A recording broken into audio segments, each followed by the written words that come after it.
É isso aí, pessoal. Hoje nós vamos falar sobre a psicanálise dos sonhos, né? Como que os sonhos se relacionam com a gente, como que a gente pode aprender, né, com os nossos sonhos, o que eles falam pra gente, o que que é o sonho, o que que é esse negócio louco que mexe com a nossa cabeça, que me faz acordar à madrugada, às vezes suando, de nervoso, que às vezes eu acordo achando que aquilo que eu sonhei está acontecendo naquele momento.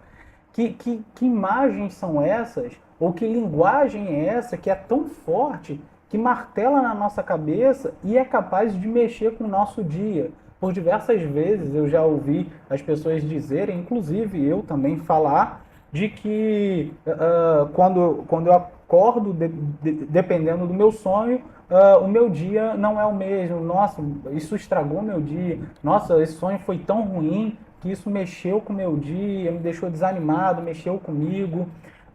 E ainda, né, um sonho às vezes muito bom que a gente acorda no comecinho da manhã e fala assim, nossa, como eu queria conseguir voltar para esse sonho, como eu queria conseguir dormir de novo e sonhar, né? E continuar sonhando às vezes para sempre com esse negócio que estava tão bom, né? E o sonho ele se manifesta de diversas maneiras, né? Diversas linguagens. Uma delas é o pesadelo, né? Tem o sonho consciente, coisas, perguntas que surgiram no Instagram, né? E a gente foi respondendo aí ao longo da semana. Então hoje a gente vai compreender que esse negócio, né, que mexe com a gente, que fala com a gente, da onde vem isso, né? Eu queria aqui primeiro já estabelecer alguns limites, tá? Da nossa live hoje, coisas que a gente vai falar e coisas que a gente não vai falar, tá? Primeira coisa eu queria de boa noite, André, boa noite, Roberto, Amanda, boa noite, sejam todos muito bem-vindos, tá? Então vamos primeiramente estabelecer esses limites, tá? Primeira questão é que existem os sonhos propriamente ditos, tá? Os sonhos que são produzidos, né, por nós, e nós vamos compreender como esses sonhos se relacionam com a gente, como isso acontece, e esse é o conteúdo da nossa live. E existe ainda sonhos baseados em crenças que se relacionam com conteúdo religioso. Só que eu estou falando no sentido de transcendental, tá? De transcendência. Sonhos que transcendem, que está no campo do sobrenatural, que não faz parte do nosso conteúdo, tá? Júnior, você acredita? O que você tem para falar sobre isso? Dependendo das perguntas que surgirem, eu posso dar uma pequena pincelada, mas aqui a minha intenção não é defender a existência ou a inexistência desses sonhos, ditos sonhos proféticos, sonhos de revelações, porque isso não condiz tá, com o nosso conteúdo de hoje. O que a gente vai falar sobre os sonhos, tá? Tem que ver propriamente com a nossa produção humana, tá? Com aquilo que a gente entende como sonho produzido por nós através dos nossos conteúdos, dos nossos sistemas, né? Consciente, tá bom? Boa noite, Ivone, seja muito bem-vinda. Bacana, que bom que vocês estão aqui. Vamos lá?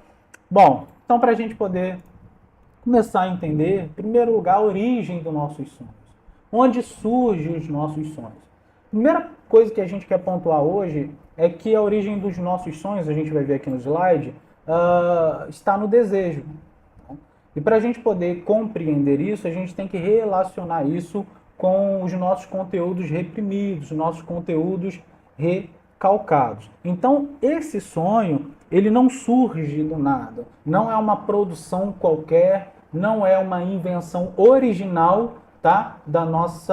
Do momento em que a gente está dormindo. Não, é uma produção, tá? Modificada porque a linguagem que se estabelece ali é outra. E por que que isso acontece? Como eu estava dizendo, porque o sonho é conteúdo, é uma produção, tá? Da volta do recalcado, ou seja, daquele desejo que não foi saciado. daquele desejo que foi reprimido. Isso tem uma importância assim, superlativa. É de uma importância tal que a gente vai ver assim, é por isso que o sonho fala assim comigo, ok? Então vamos compreender.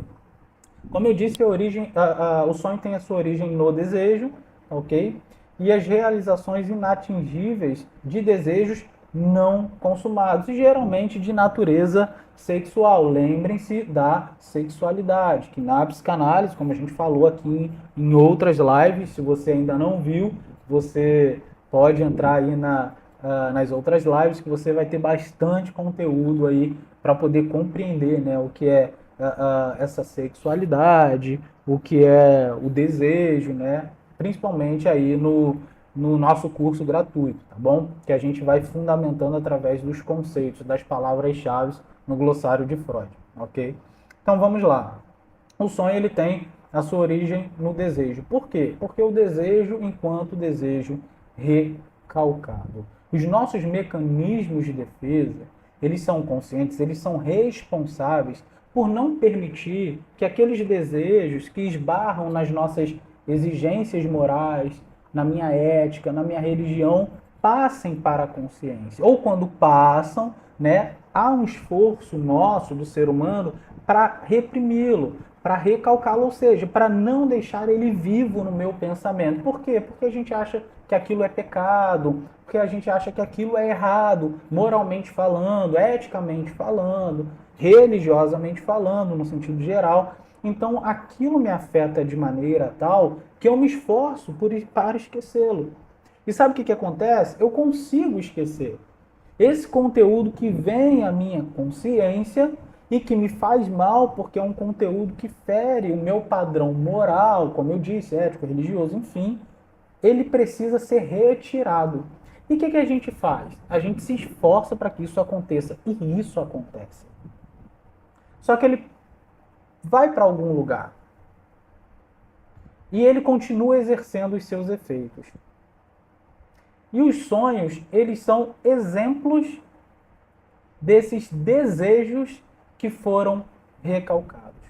Olha que grande sacada, inclusive, de Freud para poder fundamentar a psicanálise. Porque a gente não consegue acessar o inconsciente pela simples força de vontade. Você não consegue falar assim, hoje eu quero aprender sobre o inconsciente, deixa eu pensar sobre ele. Isso não acontece. Só que eu preciso de fragmentos. Eu preciso de alguns fenômenos, alguns aspectos fenomenológicos, né, que vão surgindo ao longo do processo. E esses aspectos, esses conteúdos, né, esses fragmentos, eles vão se manifestar no nosso inconsciente. Ou seja, eles vão ganhar força no nosso inconsciente. Tá? E quando eles ganham força, eles acabam por se manifestar. Alguns desses fragmentos, só para a gente pontuar, são os atos falhos, os sonhos, como eu já falei, né? Os xixes, aquelas piadas, aquelas brincadeiras, aquelas sacadas, a própria transferência, perdão. Esses conteúdos, eles vêm do nosso inconsciente em forma de desejo, eles tentam romper a barreira do consciente, dos nossos mecanismos de defesa, a censura, e tentam falar com a gente. Mas o que acontece? Nós, por vezes, reconhecemos e acabamos por recalcá-los novamente, acabamos por reprimi-los. E esses conteúdos voltam a ganhar força e a exercer, né, se alimentar e crescer no nosso inconsciente. E o sonho, ele é um grande estrategista. Olha como o nosso inconsciente é um grande estrategista. E por vezes ele quer nos salvar. Eu quero que você registre isso que eu falei agora. Olha que engraçado. Se eu, por conta das minhas exigências morais, lembra do processo de síntese, né? Meu desejo de satisfação sexual, né? Através que é movimentado pela pulsão, a minha satisfação, aquilo que eu quero, de maneira primária. ela é rompida, ela é censurada pelas minhas exigências morais. E aí existe uma forma em que eu não estou alerta 100%, apesar de não estar, tá? A gente acha que quando a gente dorme, a gente pensa que quando a gente dorme, a gente entra um estado como se eu estivesse morto, né? Num estado de zero atividade. Isso não é verdade, tá? Quando sonhamos, nossas atividades, por vezes, é maior do que quando estamos acordados. Isso acontece justamente pelo que eu vou falar agora. O inconsciente ele é responsável por romper a barreira do consciente enquanto dormimos. E aí é onde entra a sacada. Qual é a linguagem do sonho? Ele faz isso através de uma linguagem metafórica. Você acaba de compreender o porquê que o seu sonho se manifesta de uma maneira tão bizarra. Por que, que o seu sonho fala com você de uma maneira tão fantasiosa, tão fantástica, que faz com que você acorde e fale assim: caramba, que sonho louco foi esse? Ora, se o sonho te dissesse aquilo que você acordado não quer ouvir, como que dormindo você também aceitaria? Ao começar a sonhar, você acordaria. Ao começar a pensar naquilo, as imagens sendo construídas, você simplesmente acordaria. E você não acorda. Por quê? Porque a linguagem é metafórica. Ela rompe esses desejos, né, recalcados, eles rompem com a barreira da censura. E eles fazem isso porque o inconsciente fala conosco através da linguagem metafórica. Então acabamos de perceber duas coisas, que a origem do nosso desejo, que a origem dos nossos sonhos está no desejo, tá? E uma vez, né, que recalcamos esses desejos, que não queremos assumi-los, eles se manifestam através de sonhos, com uma linguagem metafórica, com uma linguagem onde eu posso aceitar, uma linguagem onde eu vou permitir que fale comigo. Olha que sacada! Isso, gente, é incrível. É incrível. Como a gente vai ver no final aqui da live, né? Dois sonhos de maneira bem prática, como que isso acontece. Eu também tenho aqui vários sonhos, né, de vários pacientes que a gente trabalha durante aí a clínica, que a gente pode ir trabalhando ao longo do tempo. Mas a coisa mais interessante, a gente vai falar já já, que não é só a origem do sonho, nem a linguagem dele, mas o processo da subjetividade dele. Então eu queria aqui já quebrar aqui algo que de repente você já fez, que você ainda está fazendo. Eu quero que você pare com isso, jogue, não sei se jogar fora, né? Você gastou seu dinheiro, mas por favor, não comprem livros de sonhos, né? De símbolos dos sonhos. Por exemplo, dente quebrado, morte, cobra, traição, sei lá, maçã, desejo ou pecado, sei lá o que. Ah, dinheiro, não sei, seria ganância, não sei o que esses livros falam com você, mas não comprem esses tipos de livro. E eu vou dizer isso porque já já. Bom, os sonhos não são apenas a via privilegiada de acesso, já disse o Garcia Rosa, ao inconsciente, ou seja, conhecemos o inconsciente também através dos sonhos, mas ele não é só isso, ele também é um ponto de articulação entre o normal e o patológico. Sabemos que as nossas neuroses, o nosso processo neurótico, está na tensão entre o desejo, né, e as nossas exigências morais. Sabemos que isso acontece e o sonho é justamente um ponto onde eu posso reconhecer esses desejos que conscientemente eu recalco, ou seja, os meus processos neuróticos. Eu costumava dizer que o sonho é a representação das nossas neuroses, só que o sonho é um pouco mais. É um pouco mais. Então o sonho se manifesta principalmente de duas maneiras. como conteúdo manifesto, que é parte do sonho que é lembrado. Você acorda e lembra. Por isso que é importante quando a gente acorda, se você pretende interpretar os seus sonhos, se você pretende, em outras palavras, reconhecer aquilo que você está se falando, se dizendo através do seu inconsciente, pelos sonhos, é importante que você anote o mais rápido possível, porque ali a lembrança está fresquinha na nossa cabeça. O sonho também tem um outro aspecto, que é o conteúdo latente. E é a parte do sonho que ela não é lembrada conscientemente. Antes da análise, né? Das lembranças infantis, do material recalcado, né? Aquele trabalho que a gente faz dentro do setting terapêutico. E aí agora a gente vai entrar na parte, uma das partes mais importantes, sabendo, né, desses dois aspectos, do conteúdo latente, do conteúdo manifesto. A gente sabe que os nossos sonhos têm origem nos desejos, né? E a gente também sabe que a linguagem do sonho é metafórica. Mas qual é o objetivo do sonho? O que ele quer falar com a gente? Em primeiro lugar, para Freud, o sonho ele reflete conteúdos individuais da pessoa que sonha. Isso é muito importante. Geralmente, tratando-se da satisfação de desejos ou expressões de pulsões reprimidas, né? Em outras palavras, as pulsões que são reprimidas, que se manifestam através, né, dos desejos. Então, para Freud,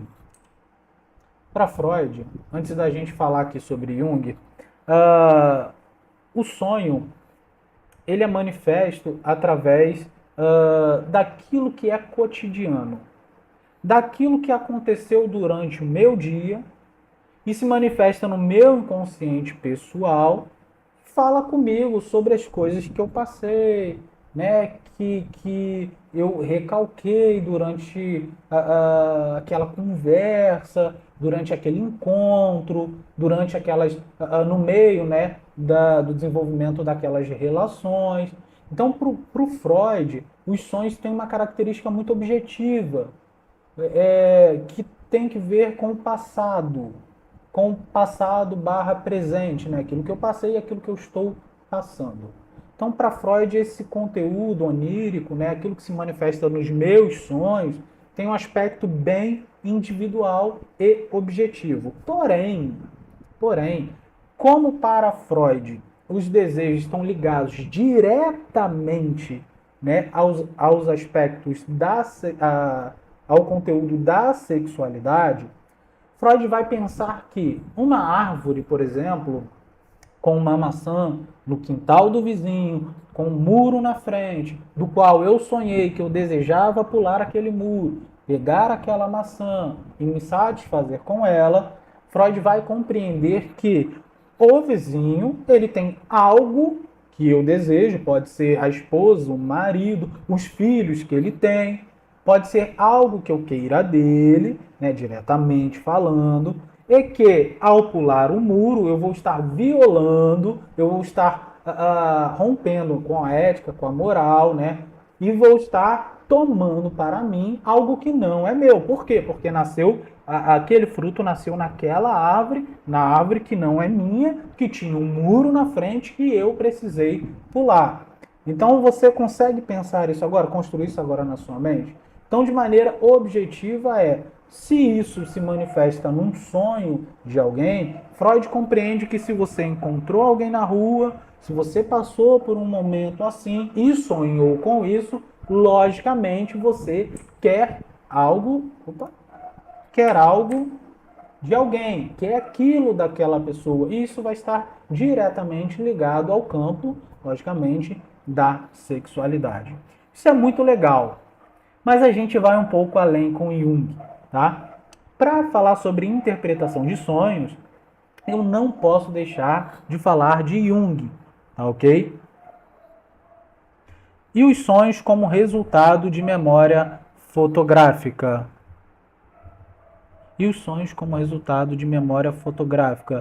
Memória fotográfica como aquela pessoa que é capaz de aprender e aprender tudo que lê, aquela pessoa que tem, eu até esqueci o nome que se dá para pessoas que quando leem, é um tipo de memória absoluta, né? Então, se for isso, esse sentido vai estar mais relacionado agora com o que eu vou falar do Jung. Mas se essas, esses conteúdos memorizados por essa pessoa estão se manifestando no seu consciente, perdão, no seu, através do seu inconsciente, nos sonhos, isso significa que os sonhos está escolhendo, e ele vai fazer isso, utilizar dessas imagens que estão disponíveis, inclusive no pré-consciente, consciente, para poder falar com essa pessoa. Então, quando ela sonha com aquilo, por conta da sua memória fotográfica, ela precisa compreender que não é só uma memória trazida, mas é um conteúdo que se manifesta para poder te dizer alguma coisa. O sonho sempre, sempre está falando alguma coisa. Ah, e diga-se de passagem, uma coisa muito importante. Está falando de você, está falando de mim. O sonho, ele não está falando de outra pessoa. Doutor Sérgio, mas eu sonhei com fulano de tal. Ok. Eu sou homem, mas eu sonhei com uma mulher. Ok. Mas é de você que o sonho está falando. Assim como nas nossas narrativas, ou seja, na fantasia, nós nos colocamos em diversos papéis para poder contar a nossa história. No sonho, nós assumimos diversos papéis para que o conteúdo do sonho se manifeste em nós sem que ele seja reprimido. Mais uma vez, recalcado. E ele precisa ser assumido, ele precisa ser reconhecido para que a gente possa desenvolver, a gente possa melhorar. Boa noite, Michele. Você sonha um cenário supostamente conhecido, mas que nunca foi. Vou falar já sobre isso. Bacana, Joaquim, bacana. Tudo aquilo que tudo aquilo que passa pela nossa percepção, tudo aquilo que passa pelo nosso campo consciente, né, sensorial, tudo isso é conteúdo para que o nosso inconsciente desenvolva os nossos sonhos, inclusive as nossas memórias. Inclusive não, muito, né, das nossas memórias. Tá? Elas serão conteúdo para que o nosso sonho trabalhe de maneira fantasiosa. Tá ok? Boa noite, Vana Lúcia. Seja muito bem-vinda. Bom, então continuando aqui, olha, então compreendemos esse aspecto em Freud. Agora vamos ver a sacada de Jung. E, inclusive, já indiquei a interpretação de sonhos de Freud, livros 1 e 2, e gostaria de deixar aqui um livro muito importante. Na verdade, vários livros de Jung, né, que vão falar sobre os sonhos, mas queria deixar um especificamente, que é O Homem e Seus Símbolos. Ok?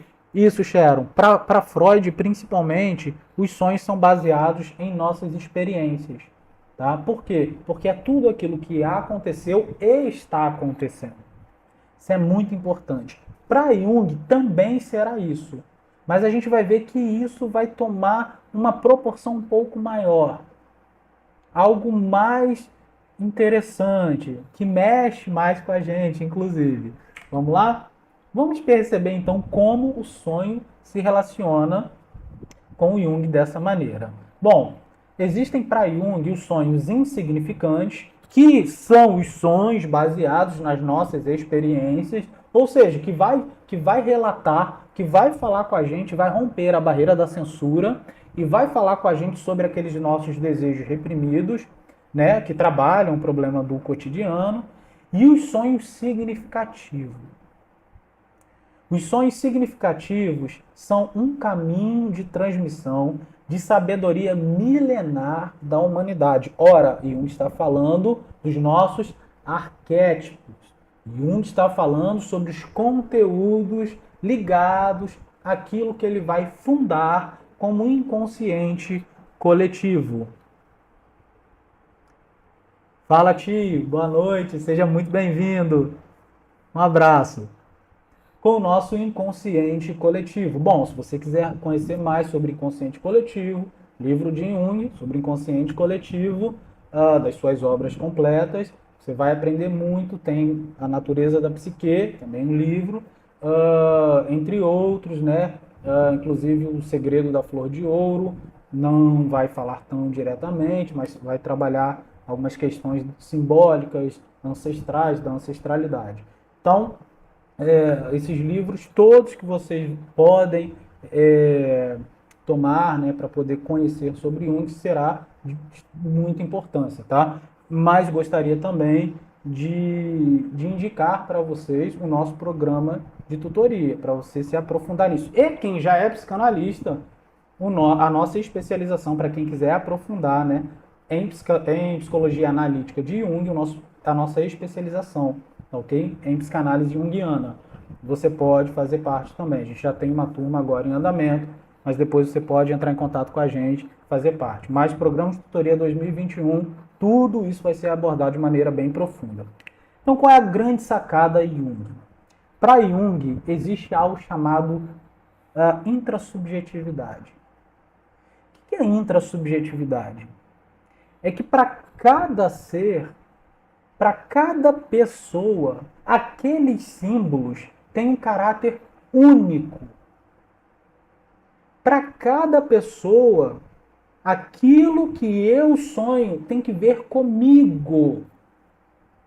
E o que eu estou querendo dizer é que se eu e um irmão gêmeo entrar dentro de um consultório, né, um de cada vez, relatar o mesmo sonho, da mesma maneira, do mesmo jeito, com os mesmos conteúdos, o terapeuta jamais deve compreender que esses sonhos, eles são passivos da mesma interpretação. Porque existe algo chamado intrassubjetividade. Cada ser é um ser único. Ora, se existe um muro, uma árvore e uma maçã do outro lado, que eu senti vontade, que eu sonhei, que senti vontade de pular o muro e subir naquela árvore, pegar aquela maçã, que não diz respeito ao meu quintal, mas ao quintal do outro. Se esses irmãos relatassem exatamente isso, para cada um seria uma interpretação diferente. Eu ia dizer 99%, não, seria uma interpretação diferente. Por quê? Porque os símbolos que se relacionam com cada um é completamente diferente. Eu vou dar exemplos práticos para vocês. Boa noite, Alex. Nada, seja muito bem-vindo. Isso aí, Elizabeth. Eles ultrapassam os limites da nossa experiência. Percebam uma coisa. Eu vou dar um exemplo prático para a gente poder compreender como que aquele sonho fala com aquela pessoa. A maçã, para um irmão, pode ser algo que ele gosta de comer. E não só que ele gosta de comer, que ele gosta de apreciar, vê-la. E não só de comer e apreciar, mas como ele gosta de desenhar. Ora, a maçã para ele tem uma representação muito grande de várias coisas em relação ao saborear a vida, ao reconhecer a vida. E não tem que ver com aquele simbolismo da maçã, né, que foi tomado para representar o pecado, a fruta, né, do pecado, na mitologia cristã, né, de Adão e Eva, e por aí vai, né, da serpente, que convencionou-se, né, desenhar e reconhecer a maçã, tá? Mas que a gente não faz ideia de qual fruto tenha sido. Ora, mas para o outro irmão gêmeo, que teve exatamente o mesmo sonho, a maçã tem um gosto ruim. E quando ele era pequeno, ele comeu foi morder para experimentar, a maçã estava podre e com bicho dentro. E aquilo ali criou uma experiência muito forte dentro dele de que a maçã é algo horrível, nojento, do qual ele mal chega perto e ao sentir o cheiro até ele causa ânsia de vômito. Intrasubjetividade. A interpretação do desejo pela maçã naquela árvore, no quintal do vizinho, com um muro na frente, terá a mesma interpretação do sonho daquele outro irmão que não gosta de maçã, que tem uma experiência horrível com maçã e que para ele aquilo lá não serve? É isso que Jung está falando. Não. Cada sonho, por mais parecido que nos pareça, ele tem uma interpretação completamente diferente. Então, quando você sonha, você está usando os seus próprios conteúdos para falar com você, para poder te dizer alguma coisa. E segundo Jung, não só as experiências cotidianas, rotineiras, aquilo que eu tenho passado e passei, mas como algo que se manifesta dentro de mim e quer me contar alguma coisa. Jung foi intérprete, né, de mais de 3.000, acho que foi 3.000, 4.000 sonhos. Então ele conseguiu perceber como, além da importância dos sonhos, como os sonhos falam com a gente de uma maneira tão significativa, que deve ser bem reconhecida. Uma outra questão que é muito importante, que a gente pode pontuar nesse caráter intrasubjetivo, é que não só essa relação que eu tenho com os meus sonhos, ela deve ser reconhecida no setting terapêutico, como que o meu terapeuta, ou o doutor Sérgio, a doutora Evelyn, os doutores que aqui estão, não interpretam sonhos. Você que está fazendo psicanálise, ou se você é paciente, ou se você já é terapeuta,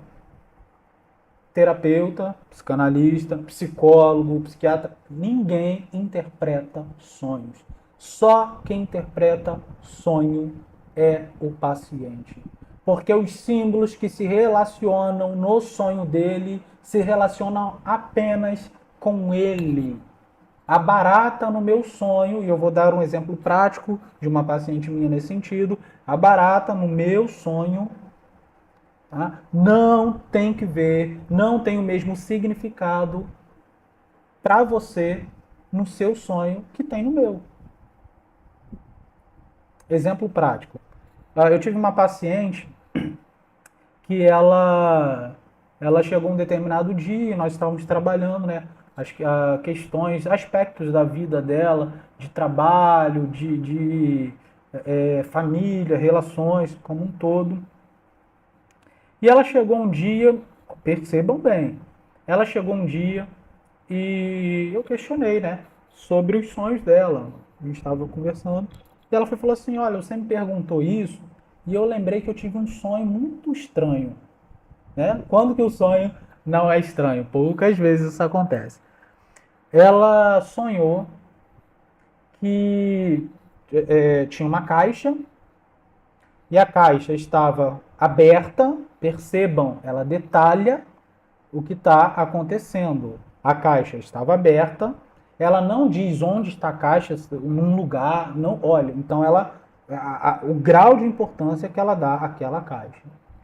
E que dentro da caixa tinha uma barata. E aí eu falei assim, interessante. Falei assim, o que você percebeu desse sonho? Quando você olha para esse sonho, para a imagem do seu sonho, o que você entende? Ela falou, olha, uma coisa que eu achei muito estranho foi que, mesmo com a caixa aberta, a barata não saía de dentro da caixa. A barata ficava dentro da caixa e ela não saía. Falei, pois bem, ainda estava no começo de atendimentos e tudo mais, mas já trabalhava com os sonhos. E aí eu fui e falei assim, ok, então semana que vem a gente vai conversar sobre isso de novo. Para casa, fiquei pensando sobre o que ela tinha dito, sobre as possíveis intervenções que eu deveria fazer. E na outra semana, uma das minhas primeiras perguntas foi, percebam, olha o aspecto intrasubjetivo, né? Para mim, homem tem mania de dizer, né, que não, eu não tenho medo de barata, não. Eu só tenho nojo. Mentira, a gente tem medo mesmo. Se voar, então, aí que a gente tem mais medo ainda. Todo mundo tem medo de barata, não adianta não. Todo mundo já teve uma experiência ruim daquelas patinhas passando no seu pé. Então, Eu tive uma experiência ainda pior, mas não posso contar aqui na live. Bom, e a minha pergunta foi: é, o que a barata representa para você? O que a barata é para você? Quando você olha para a barata, o que você enxerga? E a expressão dela foi essa: ai, olha isso. Ela falou assim: nossa, eu sinto nojo. Nossa, é algo que eu quero longe de mim. É um bicho nojento, que me dá nervoso, que me angustia, que me deixa. Minha irmã tá rindo aqui no chat porque ela sabe do que aconteceu comigo e com a barata. Quem ficar até o finalzinho, eu conto. Tá? É bem triste, tá, gente? Não é pra rir, não. Bom, enfim. ah, Ela falou que era algo bem nojento, bem ruim. E aí falei, e a caixa? Ela falou, a caixa eu não sei, mas eu queria que a barata saísse de dentro da caixa.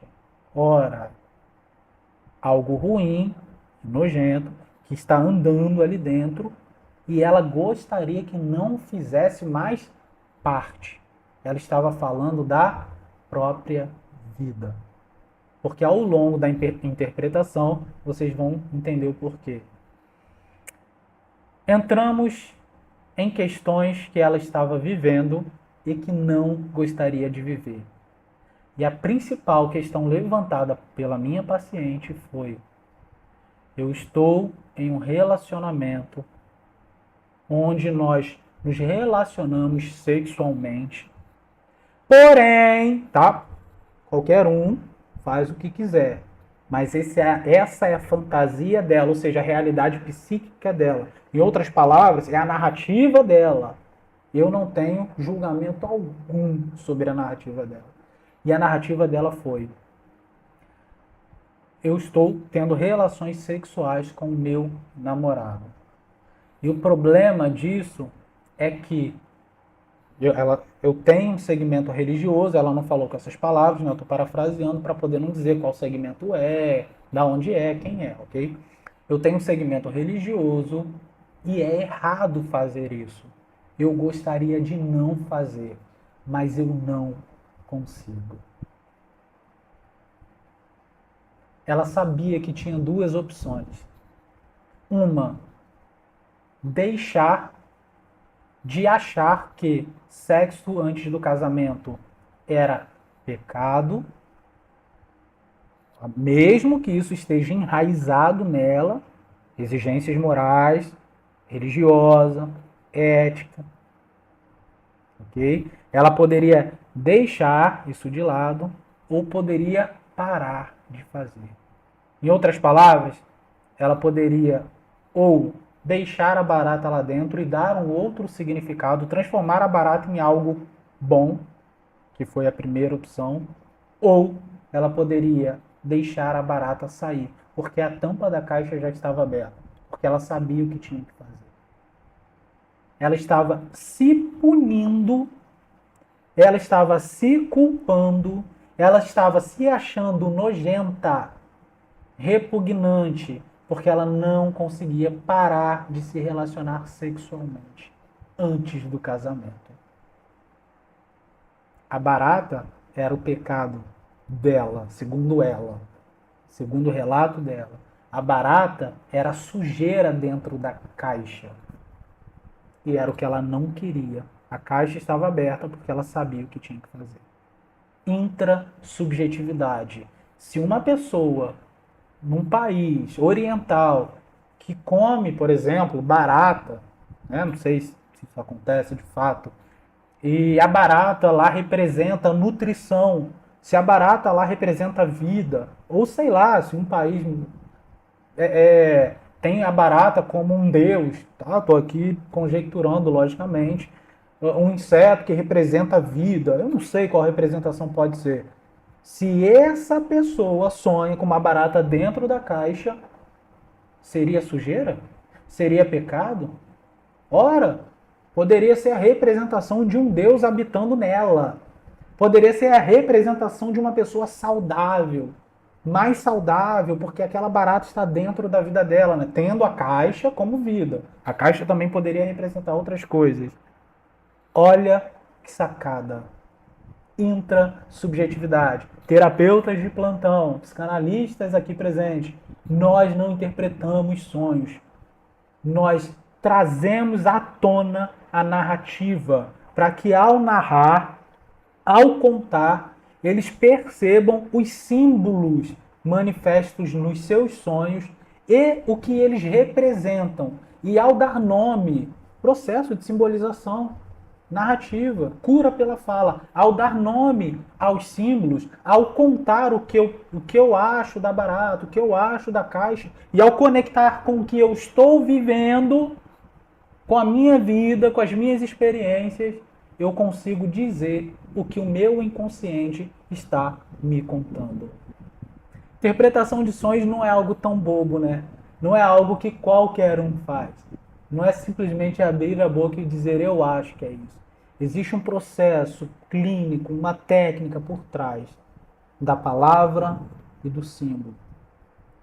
Os nossos conteúdos recalcados e que se intensificam ao longo da nossa vida tentando nos contar. E para Jung, esses sonhos eles não só são essa representação do nosso cotidiano, são as nossas representações do cotidiano, das nossas experiências, mas eles também podem nos dizer alguma coisa. E aí entra algo mais profundo, que muitas vezes a gente confunde com premonições vindas de um sobrenatural, vindas de um aspecto revelatório. Não quero entrar nesse mérito, tá? Se quem ou alguém julga ser assim, tá? Eu não posso dizer se é ou não, porque eu não estou aqui para isso, e também porque eu não sei. Se você me perguntar se é ou não, eu vou te dizer de todo o meu coração, eu não sei. Não sei te responder. O que eu sei te responder são como se manifestam os sonhos, que inclusive falam com a gente sobre coisas que a gente pode viver. Coisas que a gente ainda não viveu, não experienciou, não experimentou, mas que podem acontecer. E aí eu vou falar rapidinho sobre isso agora, para a gente poder terminar. Vim pela propaganda da Sharon. Sérgio, os pesadelos são memórias reprimidas na infância? Pergunta a Fabi. Fabi, podem ser, porque os nossos sonhos, eles não só se utilizam das nossas representações, ou seja, dos nossos conteúdos, né, que são das nossas primeiras representações, né, dos nossos conteúdos que são adquiridos desde as fases do desenvolvimento, né, mas o sonho também usa que a gente chama dos traços minêmicos, né, de satisfação, ou seja, aqueles fragmentos que vêm lá das nossas primeiras vivências, mas também os sonhos se utilizam dos nossos conteúdos atuais, daquilo que eu estou vivendo hoje. Então existe uma mistura, existe sim uma junção desses conteúdos que se manifestam na circunstância atual, né, e que acabam, né, por se manifestar ou por aparecer, né, vamos dizer assim, no nosso sonho, no nosso sonhar, né, enquanto, ou como a gente gosta de falar, na nossa vida onírica, né, dos sonhos. Então, ele sim, porque muito daquilo que a gente vive hoje, né, aconteceu comigo um problema essa semana no trabalho. Mas por que aquilo mexeu tanto comigo? Porque existe uma gênese histórica. Existe algo lá na minha infância, no meu processo, né, que faz com que essa experiência atual tome muita força e que acabe por se manifestar. E os pesadelos, eles nada são, tá, mais do que os nossos sonhos, de maneira mais incisiva, de uma maneira mais forte, de uma maneira, presta atenção nisso aqui. Tá? Não é porque esse conteúdo vai ser o mais importante da sua vida, mas ora, ele quer trazer para você. E lembre-se, por que pesadelo? Porque a gente viu ou experimentou algo na nossa vida que é desgostoso, que nos traz algum medo, algum espanto.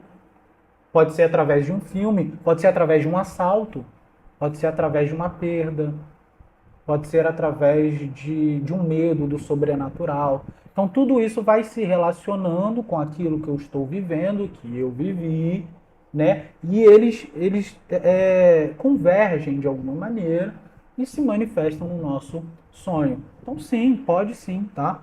Inclusive o pesadelo ser a fonte, né? Ter como fonte esses conteúdos que são de gênese histórica, né? Que vão se manifestar aí por conta daquilo que eu vivi nas minhas primeiras experiências, tá bom? Com certeza. Vanderlene, boa noite. O que representa sonhar com pessoas que há muito tempo não vemos e nem lembramos dela no dia a dia, com pessoas que já faleceram? Bom, existem várias formas de pensar, mas a principal vai ser a questão da intrassubjetividade. Por que manifestar aquela pessoa naquele sonho e como que ela se desenvolve ao longo do sonho? Em primeiro lugar, que você precisa compreender é o que aquela pessoa representa para o sonhador. O que aquela pessoa traz de conteúdo para aquele sonhador. Assim como a caixa, assim como a barata. O que aquela pessoa representa para quem sonha. E ao representar algo, aí a gente precisaria saber como que essa pessoa está passando dentro do sonho, está vivendo dentro do sonho. E aí a gente vai relacionar essa representação da pessoa para o sonhador com os conteúdos do sonho. Então, pode ser uma pessoa que já faleceu. Qual é a significação dela na minha vida? Às vezes o fato dela ter falecido já pode representar algo ligado à perda, algo que foi embora, né? A algo que aí para quem não viu a nossa live A Dor e o Sofrimento à Luz da Psicanálise, vocês podem depois ir lá, vocês compreenderem melhor, né, sobre a energia psíquica direcionada ao objeto. Pode ser o que Jung falou, já juntando com o que eu ia falar, com aquilo que o sonho quer me dizer. Quer me dizer para o futuro, ou seja, às vezes nós estamos adoecendo porque perdemos alguém. Isso é normal, isso acontece. E às vezes eu sonhar com aquela pessoa e no meio do sonho, sonhar com um movimento para algo bonito, algo belo, seja o meu sonho me dizendo, olha, a sua energia psíquica, ou seja, a sua vontade de viver, principalmente para Jung, está naquela pessoa e ela se foi. E a sua vontade de viver está indo, porém ela se foi e você continua vivo. O que você vai fazer? Olha como o sonho pode falar com a gente. Olha, eu estou conjecturando. Não pegue isso e diga, bacana, eu sonhei algo parecido, então é isso. Não. Primeiro pense o que aquela pessoa representava para mim. Tente ser o mais pleno possível, no sentido de preencher todas as lacunas. O que aquela pessoa representava. Depois, lembre-se do que ela fazia no sonho, onde ela fazia no sonho. O que ela fazia, como ela fazia, onde ela fazia no sonho. E a partir daí, você tem que pensar, não é ela, não é o que ela está fazendo no sonho somente. É o que eu penso sobre o lugar onde ela está, sobre o que ela está fazendo e o que eu penso sobre como ela está fazendo. E, logicamente, o que eu penso dela. Tudo isso é o seu sonho falando com você. E aí você consegue compreender o seu sonho. Nesse caso, quando os sonhos se repetem, seria o caso de o problema ser ainda mais intenso? Eu acredito que sim, Edmar. Eu acredito que sim. A intensificação na repetição dos sonhos representa uma necessidade de olhar com mais carinho para aquilo que está acontecendo, né? Seja para o meu trabalho, seja para minha família, para onde o sonho está me apontando uma vez que eu o interpreto. Ora, eu devo interpretá-lo. E se ele se repete ainda mais, se ele se manifesta ainda mais, talvez seja porque essa relação desejo e censura, desejo e recalque está bem forte na minha vida. Então é algo que eu preciso resolver. Ok? Nada, Judite. Seja muito bem-vinda. Igor pergunta, todo sonho se procurado ao fundo, além dos mais bizarros, tem algum ou todo significado em nossas vidas? Todo sonho, se procurado a fundo, além dos mais bizarros, tem todo sonho, Igor, entendi. Todo sonho, não só os mais bizarros, não só os pesadelos e não só os mais fantásticos. Todo e qualquer sonho fala com a gente. Às vezes, o nosso sonho, isso não precisa ser sonho, tá? Mas às vezes o nosso sonho está contando pra gente que a gente está prestes a ser demitido do trabalho.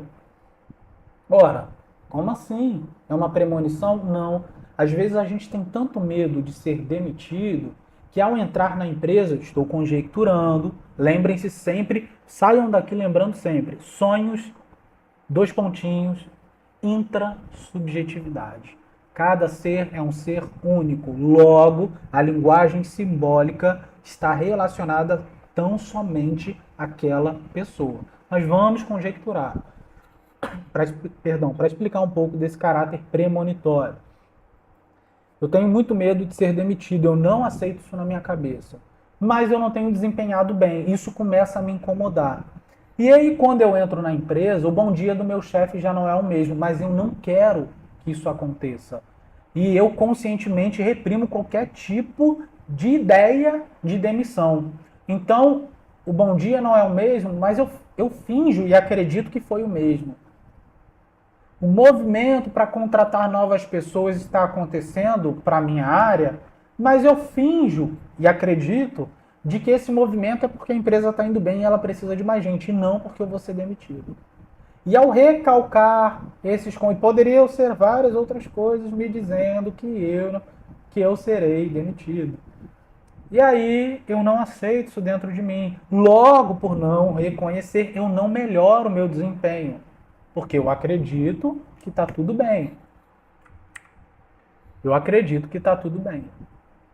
E aí, um determinado dia, eu sonho com algo, claro que não será eu sendo demitido, mas algo que me mostre, aí eu teria que desenhar muito para construir um sonho aqui, mas algo que vai estar relacionado, né, à perda de algo que eu gosto muito. Por exemplo, eu amo o meu emprego, vamos colocar assim.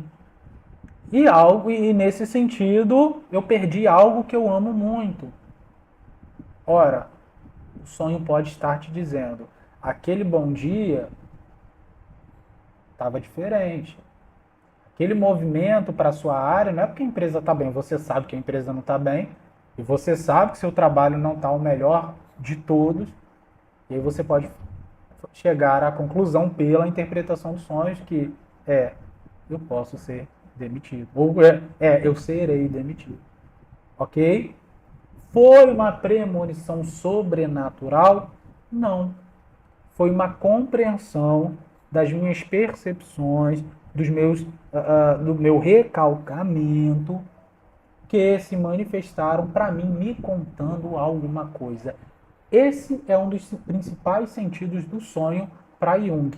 Porque para Freud teria um caráter, né, ligado ao meu desejo sexual, das minhas experiências rotineiras, do passado e do presente. E para Jung, mas ele está me dizendo não só isso, ele está me dizendo algo a mais.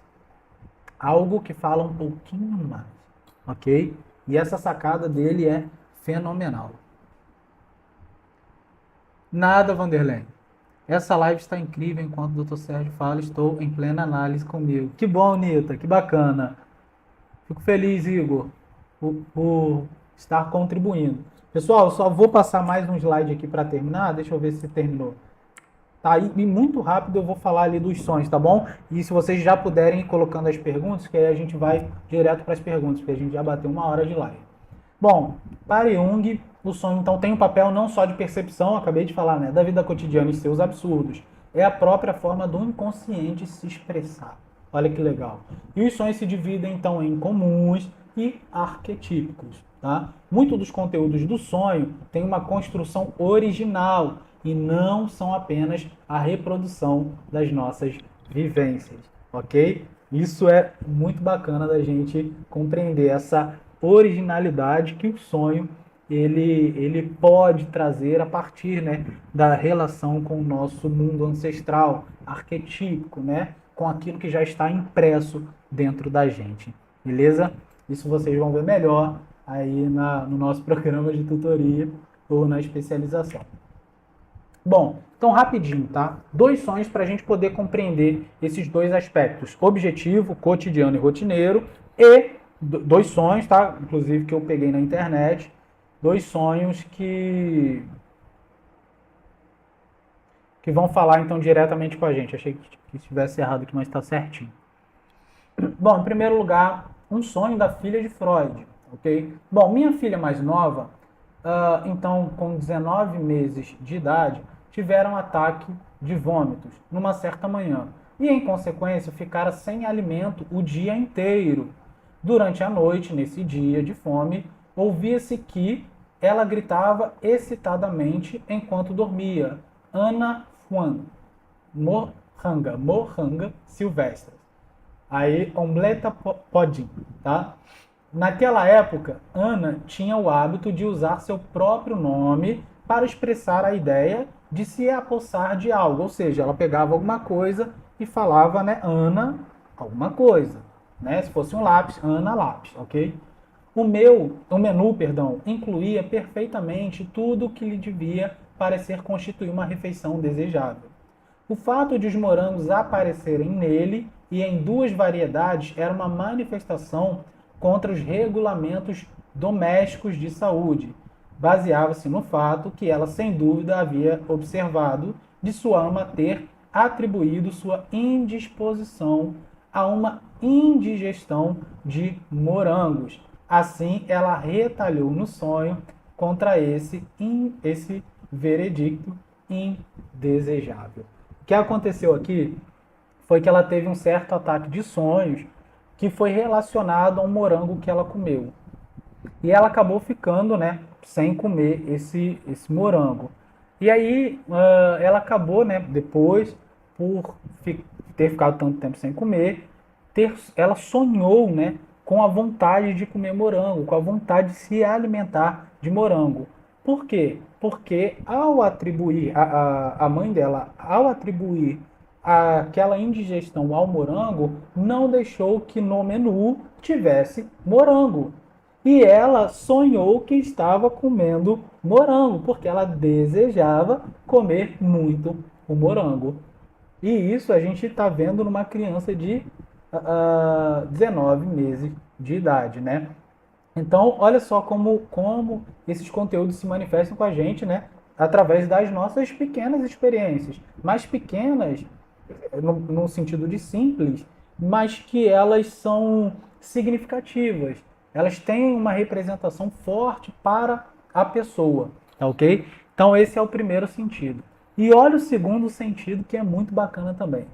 Em 332 a.C., Alexandre o Grande tentava invadir a cidade de Tiro. Apesar da supremacia de seu exército, a localização da cidade, que ficava em uma ilha, mais ou menos 1 quilômetro da costa, atrapalhou os planos do conquistador. Depois de 7 meses de cerco, os soldados estavam sem ânimo e o próprio Alexandre começou a pensar, Alexandre o Grande, na possibilidade de desistir da empreitada. Antes de bater em retirada, no entanto, ele teve um sonho, ou seja, ele iria se retirar, mas ele teve um sonho enigmático com um sátiro dançando sobre o seu escudo. A imagem da figura mitológica ficou martelando tanto em sua cabeça no dia seguinte que ele então resolveu se aconselhar, né, com um guia espiritual lá que acompanhava suas tropas. Depois de ouvir o relato do sonho, o adivinho o interpretou como um sinal, olha, uma questão não só de experiência, mas como de premonição. Um sinal de que o cerco deveria ser ainda mais agressivo. Ora, estava todo mundo desanimado, então o cerco tem que ser mais agressivo? Pois a cidade seria conquistada em breve. Ele chegou a essa conclusão, guia espiritual, após desmembrar a palavra sátiro em 2 partes. O resultado foi, então, a expressão saturos, que pode ser traduzida em grego, do grego, né, como tiro é sua. Alexandre acreditou no guru, fechou o cerco, dito e feito, invadiu Tiro e conquistou aquela cidade. Olha que sacada! O inconsciente de Alexandre o Grande se manifestou de maneira simbólica, de maneira que se relacionava com ele, intrasubjetividade, onde o sátiro não era só a representação da imagem, mas do nome. Então, ao desfazer o nome, o guru, que na verdade não era um guia espiritual, porque naquela época eram esses grandes sábios que tinham essas grandes percepções mais apuradas, eram vistos como guias espirituais, mas que eram um grande intérprete de sonhos, teve uma grande sacada de fazer trazer a etimologia da palavra, né? Pegar não só fazer, esqueci como que fala essa parte da divisão gramatical, e fez com que a palavra trouxesse um símbolo, uma imagem para o próprio Alexandre o Grande. Ou seja, que o próprio Alexandre construiu, mas que foi traduzida, né? Ajudou a traduzir pelo guia espiritual. E olha que sacada, Tiro é sua. Ele, ao tomar isso para ele, logicamente, ele fez com que todo o seu povo, todos os seus soldados se animassem e fossem com mais força ainda. E conquistaram aquela cidade. Olha que grande sacada. Então, de um lado, a gente tem um aspecto das experiências, né, rotineiras e cotidianas, né, da filha ali de Freud, e no segundo momento a gente tem um aspecto, né, não só da experiência, né, rotineira, cotidiana, mas também de algo que estava sendo dito, que ele precisava compreender, que algo que ele estava se dizendo, né? Para ele, com certeza, na época, foi uma revelação de algum Deus, divina e tudo mais, enquanto que foi uma percepção, tá, que pelo desânimo ele provavelmente não estava mais aceitando de que iria vencer, mas que ao receber essa revelação, ele falou, opa, é minha. E aí intensificou suas forças e venceu a batalha. Olha que grande sacada. Muito legal, né? A gente vê como os sonhos falam com a gente, como os sonhos se relacionam com a gente. Bom, você acabou de descobrir que os sonhos falam com você e que você pode interpretar o seu próprio sonho. Claro que isso demanda de bastante exercício, de bastante leitura, inclusive, de mitos, né, de muitas coisas que se relacionam com o seu mundo, com você, tá ok? Para você poder fazer essa interpretação. Mas procure um terapeuta, porque um bom terapeuta nessa área, né, principalmente na psicanálise, que trabalha muito com quando o psicanalista também trabalha com interpretação de sonhos, é muito legal, tá bom? Vale muito a pena.